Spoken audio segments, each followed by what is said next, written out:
Alright, in this video we're going to create our first panel, and it's going to be a panel of a series of buttons. Basically the buttons that we, number buttons that we use on a remote to change the channel.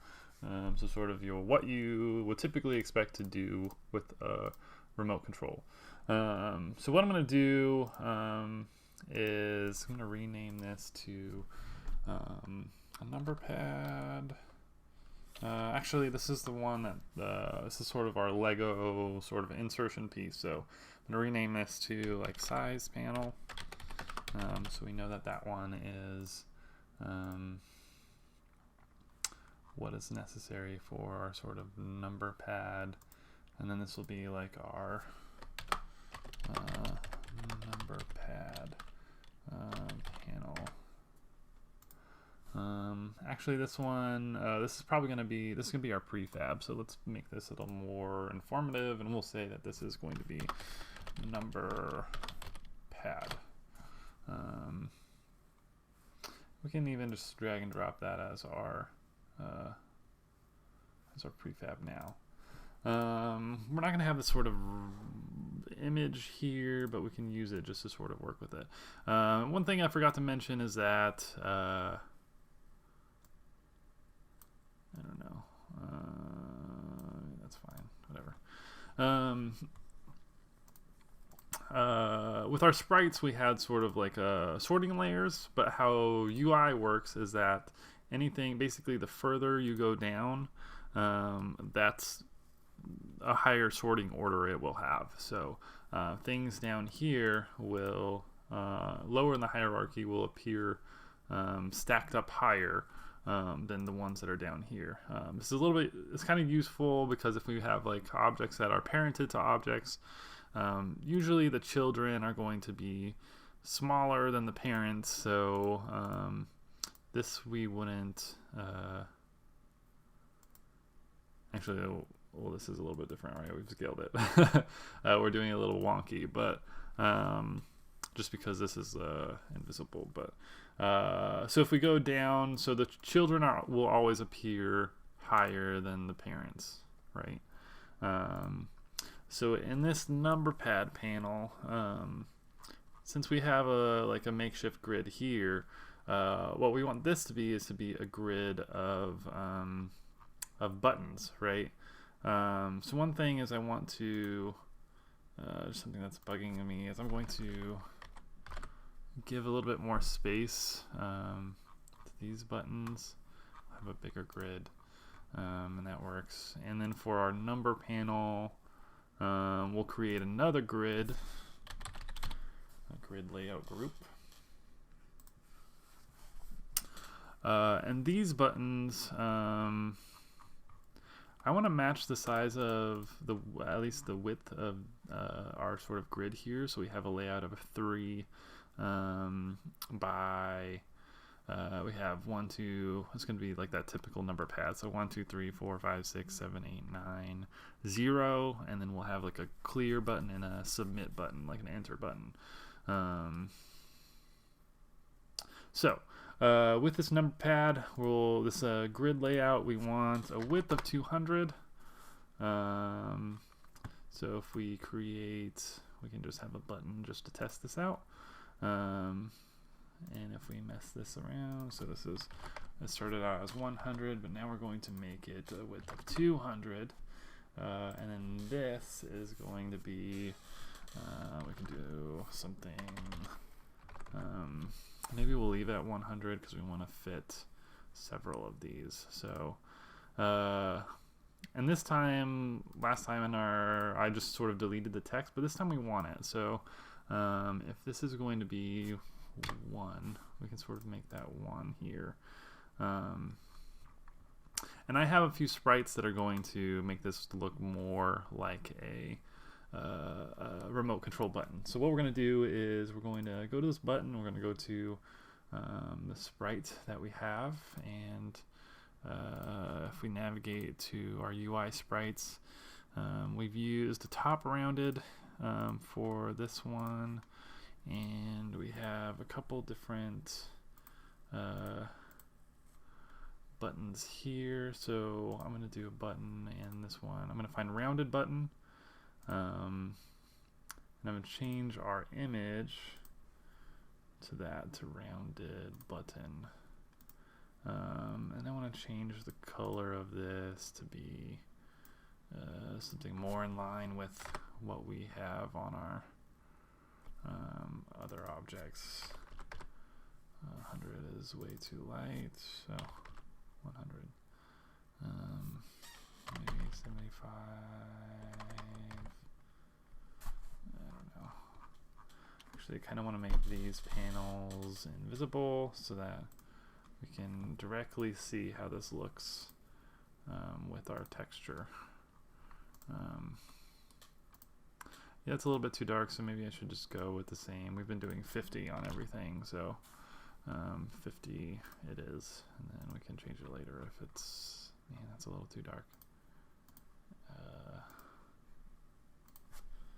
65. We're getting somewhere. It looks a little better. All right, and then just so we can see this text, I'm going to change it to 1, and I have a specific text I want to use for our font that I want to use for these buttons, so I'm going to go and change that to prototype. The text can be, if we do best fit, we can make it larger. And so we'll mess around, we'll create several of these. I wonder if I can, if I duplicate this, will this just do, okay, good. So now if I name this button 1 instead of button, if I duplicate them, then we can imagine that this one is going to be button 2. So in our text we can make this 2, and now it's not so, oops, the button numbers match our numbers for this. So with this grid layout, if I go back to number pad panel, I want a fixed column count of 3, so I never want it to be larger than 4 across. So if I got 1, 2 here, it keeps clicking on this because this is over our other ones. So maybe actually I'll just get rid of the grid for now and deselect that so that we can mess with this without any interruption. And then we should probably change the spacing on this. If we do this 20, I think the spacing should match what our grid is. So we'll do 20 too. We'll have to tweak probably some of these values so that there's like the right amount of or no overflow, because we have a fixed column count of 3. Okay, so let's keep making buttons. Now we have 4 buttons, and we duplicate that. Now we have 9, and then we'll make that 10. And what I'm going to do is I'm going to do 2 more buttons. And then these are going to be, this is going to be button clear. And this is going to be button enter. And I'm going to organize this like this. So all of these I'm going to match the text with the button number. This is going to be 3. This is going to be 4. It's going to be 5. It's going to be 6, 7, 8, 9. And then for this clear, I'm going to do like CLR for clear. And then for this one, this is going to be 0. And this one, I think I'll probably just rename that 0. And this one is going to be enter, like that. Cool. Probably update our prefab and apply so that these are all in our prefab now. There's actually a little trick to If you press left and right, you can sort of, if you press right, you can maximize sort of the hierarchy. And if I hit, I think Control or Control plus or Alt. Oh, okay. So if I hit Alt and then left and right, it'll either shrink all the children or minimize all the children or maximize all the children. So compare that to if I'm hitting left, left, left, and now see those stay the same, but now if I hold Alt, it'll open them all. It's kind of useful if you're working with a lot of objects. I forgot I need spacing for the Y value as well. And actually I want to look at our grid to see how this is doing. Actually want to view all of our images. Maybe I'll just make this like the opacity. So that I can have a very organized, a nice organized panel. I want to have the spacing match sort of these sort of grid, this grid section, right? So I have a 3 by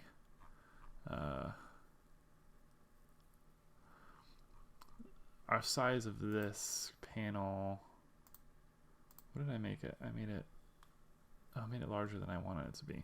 I want this actually to be, nope, I want 3 by 2, so I'm going to do like -1. Okay, so sort of want to match this, these buttons and their spacing up with the vertical size. So let's think about how to make sure that these buttons fit really nicely into our 3 by 2 grid. So what we're doing is we have a spacing, we have buttons that are size 200 by 100, but our spacing, we have it's causing, we have more buttons vertically than there are buttons in the grid. Horizontally we have the same button, so we can keep the spacing the same, but we have to adjust our spacing for our vertical spacing, for our Y spacing. So what we want to do is we want to think about, so this is 200 plus 20, so we're doing basically the space in between this here is 420 because there's space 20 in between these two. So we have 200, 220. For this, I can actually bring up the little calculator or something. Calculator. For this, we have 200 times, oops, sorry, that's a 100. Oops, not history. I want to clear. 100 times 4. Oops, 100 times 4 plus we have 3 times 20, so 60. So we have 460 compared to 420. So we need to shrink the vertical space between these from 60 to 20. So we need like 1/3 of the size of our spacing. So if we do 20 divided by 3, our vertical spacing should be like 6.6667. So let's try that. So let's do 6.666666666. The number of the beast, I guess. And now you can see that since we've matched our sort of spacing from before, these buttons are closer together. The spacing vertically is sort of matching here. And if we sort of test that out, we sort of have a number pad where the columns are spaced out a little bit more than the buttons, but it should be okay. We can actually, what we could do is we can make this number pad we can match it exactly, so have the same sort of spacing here, but we make sure that this grid is in the center of all that. So if we do middle center,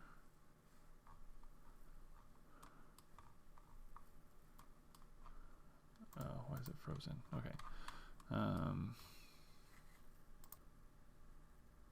Actually, no. So with this grid,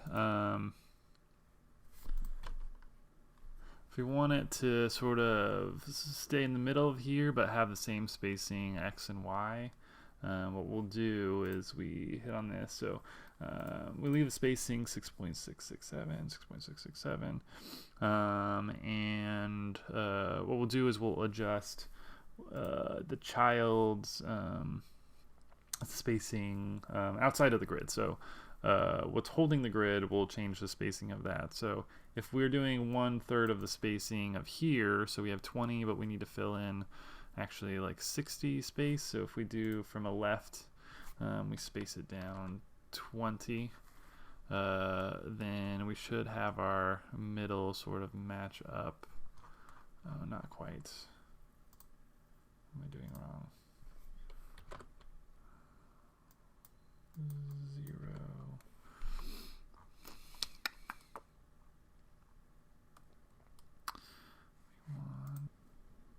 Oh, that's right. So we have a spacing of 200 times 3 is 600 plus. So I was dividing 20 by 3, but actually I need. We're only doing that twice, where we're doing it 3 times here. So if we do 20 by 3, it's 6.667, but we need 20 by 2, so it's like 10. All right, so our spacing here. Make that 10, 10, and then we'll do 20 on the side here. Or if we want to keep this the same, 6.667, and just keep our. Oh, I hate when this does this. I want this to be a clean 0. And it makes it like a weird like number. Okay, so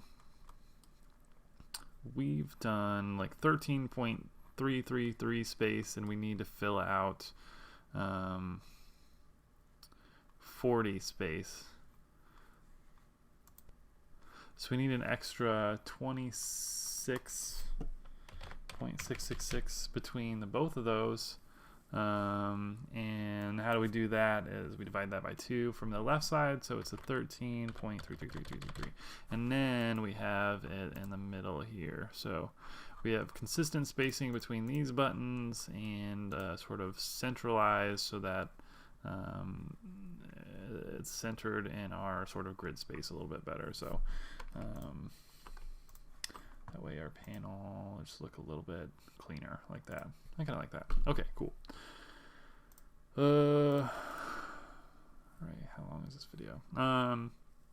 Before we do any sort of scripting, what I'm going to do is I'm going to change, if we test this out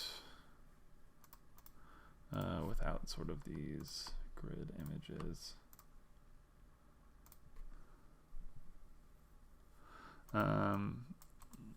our buttons do like sort of color swap, and to make it feel more like a physical remote, I'm going to do a different type of animation with these buttons. So in these buttons, I'm going to do, instead of if I go into the button script, if I do a sprite swap instead, I've created a smaller, shrunken down, and darker sprite between these. So if I click and drag, it's sprite swap. So once I've pressed the sprite, I don't want anything to happen if I'm highlighted over it. I just want it to switch to a smaller button and swap between that when I've pressed it down. So if I hit play and I press it down, you can see it like changes size ever so slightly. And then also the sprite also is a darker sprite, so we also have the color tint as well. Cool. But you'll notice that like this method, our text is staying the same. So I want to create the illusion that the text is getting smaller. It's like attached to the button and it gets smaller as well. So instead of doing a best fit, I'm going to specify a specific font size. So we had it at what, like 40 before? We can keep it at 40. Yeah, let's keep it at 40. And then what's going to happen is when I've clicked this, I'm going to feed in my text, and then the text that's attached to this button, and I'm going to get the font size. Let's do like int font size. Great. So I'm going to make sure when I hit down and I hit the font size, I'm going to actually, before I do this, yeah, it's okay. No, we'll do this. So we're going to go from a font size of 40 to let's shrink it down to by 4, so like by 36, and see how that looks. So we're going from 40. You can see after I've clicked it, it goes down. But actually that's not what we want, as you can see. So click it waits for us to have it submitted, so it's like on button up, right, where it changes the font size. We want it when, as soon as we press the button down, just like it's a press sprite, we want it to go down.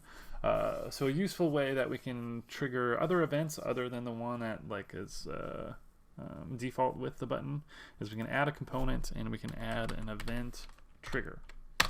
We can now add a new event type, and we'll do on pointer down. So instead, we are going to get our text on pointer down, and we're going to get the text and change the font size to 36. And then we can remove this here because we don't want that anymore. So now on pointer down is going to shrink, but it doesn't maximize it back up. So we can create another event type, which is on pointer up, to revert it back to 40, back to our default font size. And now we should shrink when we go down and maximize when it goes up. So now it looks like the text is like attached to the button itself. So that's useful. All right, and now we want all these other buttons to sort of have our same changes. So I'm going to select Control and select a bunch of these texts, and we're going to make all of them no longer best fit, but I'm going to keep a font size of 40, and for every one of these buttons, what I can do is I can copy this button script, copy component, and then for each of these buttons, I'm going to paste component values on top of our button script. So now everything has a sprite swap between the two sprites that we want. It doesn't have the font changing yet. Oh, I forgot we can't do this. Alright, so this is the annoying thing about UI, is that like we're feeding in a game object, and each one of these is referring to button 1. So if I select this, I copied it. It's referring to button 1. So anything we click is going to change button 1. That kind of sucks, but we just have to go through each one of these and make sure that it's button 2, and it's the button that it's like matching with. So click and then drag, click and then drag, click and then drag.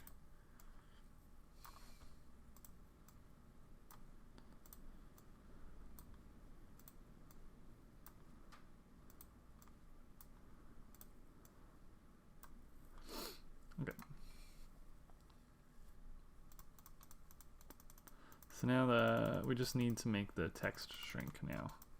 And what we'll do with that is we can do the same, but we'll run into a similar problem, right? So if we copy our event trigger and we go through each of these, actually I can do my little trick and do an alt whatever.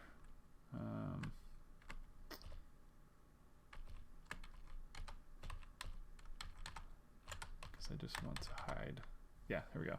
I wanted to hide all of those text. So, and then I can paste component is new. And now, actually button 1. Oops, I didn't mean to paste it to button 1. But each of these is referring to button 1 text again. So that kind of sucks.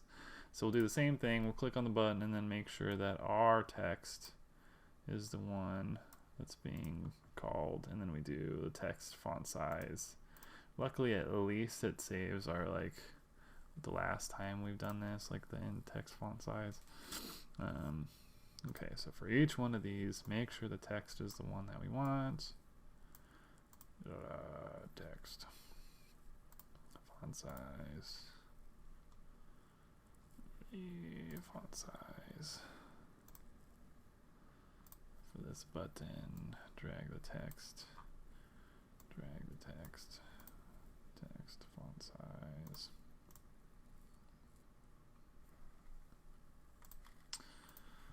For this button, drag the text. Font size. Okay, for this button.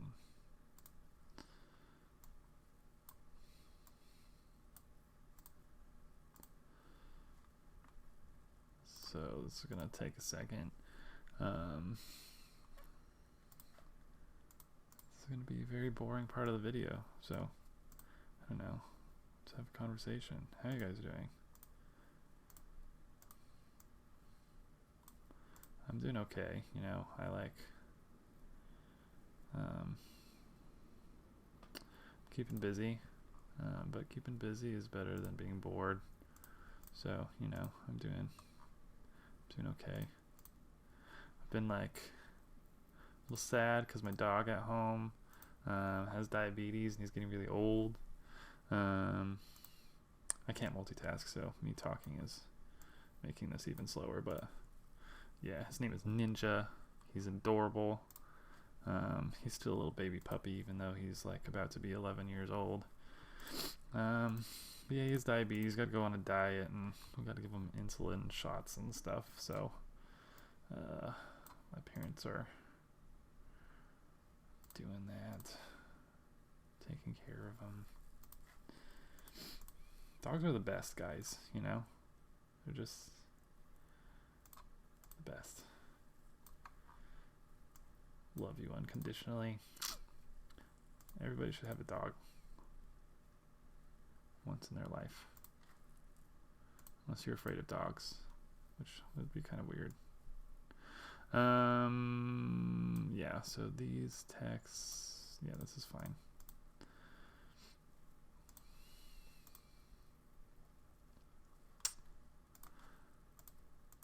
And we're almost there.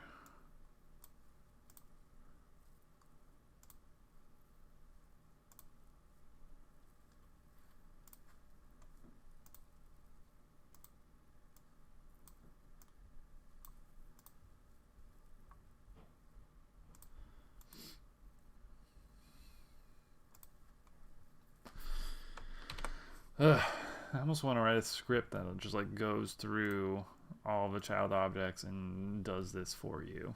That might have made like less time.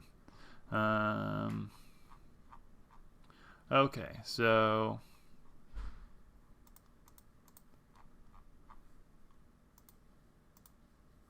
now we have our sort of, well, we can test. So we can see if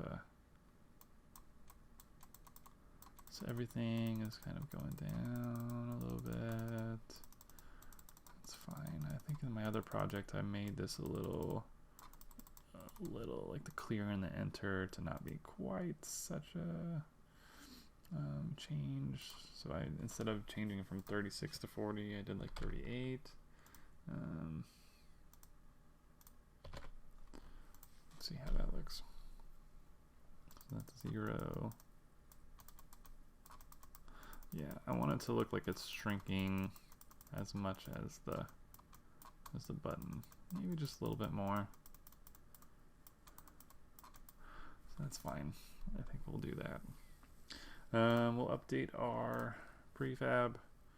And then in the next video, we're going to send events to a script to have stuff happen when we hit the button.